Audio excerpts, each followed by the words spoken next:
मुश्किल नहीं कुछ दुनिया में, ज़रा हिम्मत तो रख, सपने बदलेंगे हकीकत में, ज़रा मेहनत तो कर। Hey guys, welcome back to my and of course yours YouTube channel learn with Sakshi. I hope you all are good. So in today's video I am going to tell you about how to give a speech.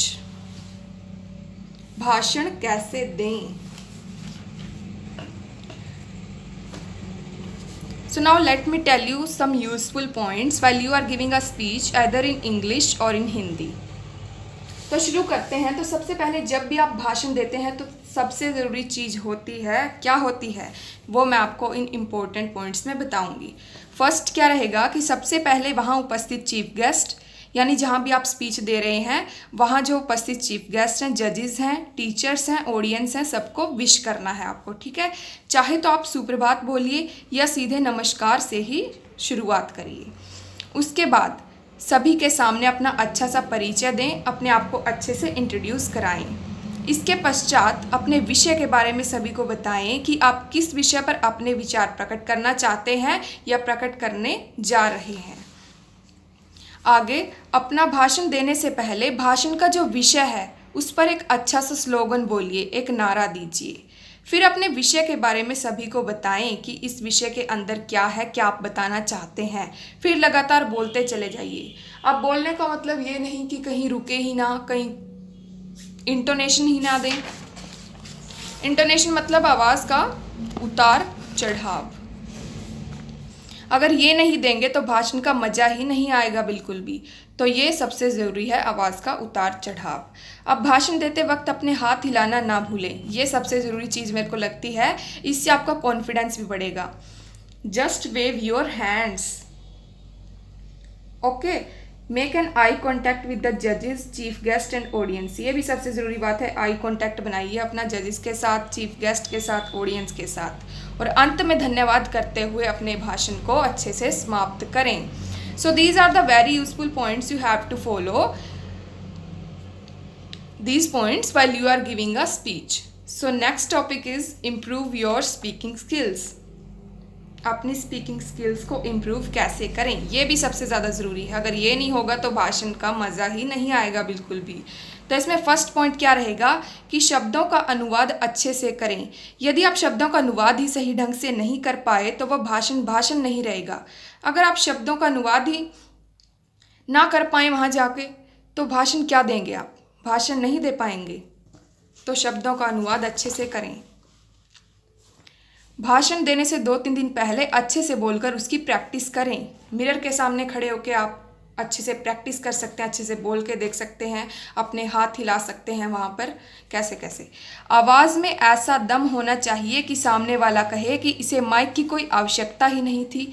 ऐसी बुलंद आवाज़ आपकी होनी चाहिए. बोलने का ढंग अच्छा होना चाहिए जो दूसरों को भी पसंद आए. आवाज़ में, आपके शब्दों में ऐसी शुद्धता हो जो सामने वाले को काफ़ी पसंद आए. So these are some useful points to improve your speaking skills. तो अब मैं आपको एक भाषण दूंगी हिंदी में जिसका विषय है आत्मनिर्भर भारत. सो जैसा कि मैंने आपको पहले बताया था कि जिस विषय पर भी आप लिख रहे हैं उसका एक अच्छा सा स्लोगन प्रिपेयर कर लें, लिख लें आप जो आपको वहाँ पर बोलना है. फिर अपने विषय के बारे में ज़रा सा इंट्रोड्यूस करवाएं सभी को. ओके, और फिर आपको सबसे पहले विश करना है, नमस्कार बोलिए, सुप्रभात बोलिए. फिर अपना भाषण जारी रखिए, आवाज़ का उतार चढ़ाव देते रहिए. ठीक है, शब्दों का अनुवाद अच्छे से करिए. तो शुरू करती हूँ मैं. सबसे पहले क्या देना है, नारा. ठीक है, पूरे विश्व में भारत का हो मान, आत्मनिर्भर होना है हमारी पहचान. आत्मनिर्भर का सही मतलब किसी दूसरे पर निर्भर न होकर खुद पर निर्भर होना होता है. आत्मनिर्भर शब्द जितना एक व्यक्ति के लिए आवश्यक है उतना ही एक देश और गांव के लिए भी. यदि हमारा देश व गांव आत्मनिर्भर होगा तो हमें किसी दूसरे पर निर्भर रहने की आवश्यकता नहीं पड़ेगी। हमारे देश में सभी संसाधन पर्याप्त रूप से उपलब्ध हैं जो एक देश में आवश्यक रूप से होने चाहिए, लेकिन यदि हम इन संसाधनों का उपयोग सही ढंग से करके वस्तुओं का उत्पादन हमारे देश में ही करें तो भारत आत्मनिर्भर भारत बन सकता है। पिछले समय में हमारी कृषि व्यवस्था काफ़ी पिछड़ी हुई थी। सबसे महत्वपूर्ण प्रश्न यही उठता था कि देशवासियों का पेट कैसे भरें, लेकिन आज स्थिति ऐसी है कि भारत केवल अपना ही नहीं दूसरे देशों का पेट भी भर सकता है। आत्मनिर्भर भारत अभियान की शुरुआत भारत के प्रधानमंत्री श्री नरेंद्र मोदी जी ने कोरोना वायरस की अर्थव्यवस्था को सुधारने के लिए की थी। इस अभियान के द्वारा भारत में लोगों को कामकाज करने की सुविधा उपलब्ध कराई जाएगी और यह प्रयास किया जाएगा कि भारत अगले कुछ सालों में अपनी ज़रूरत की अधिकतर वस्तुएं अपने देश में ही निर्मित करने का प्रयास करेगा। आत्मनिर्भर शब्द जितना एक व्यक्ति के लिए आवश्यक है उतना ही एक देश व समाज के लिए भी। हमारी भूतपूर्व प्रधानमंत्री श्रीमती इंदिरा गांधी ने भी कहा है कि राष्ट्र की शक्ति उसकी आत्मनिर्भरता में होती है, दूसरों से उधार लेकर चलाने में नहीं। उदाहरण के लिए यदि बैसाखी के सहारे चलने वाले व्यक्ति से बैसाखी छीन ली जाती है तो वह चलने में असमर्थ हो जाता है। ठीक उसी प्रकार यही स्थिति दूसरों पर निर्भर रहने वाले राष्ट्र की भी हो जाती है।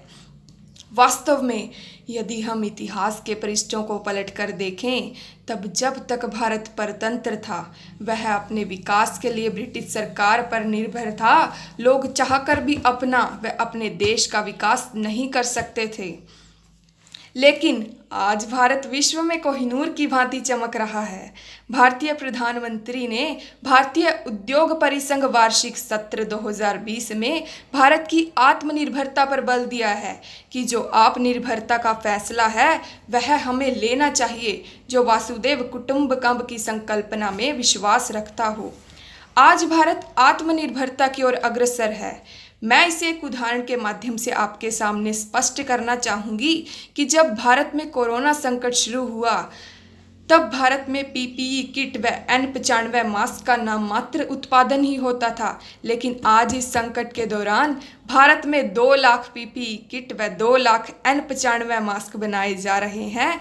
यह केवल इसलिए हो पाया क्योंकि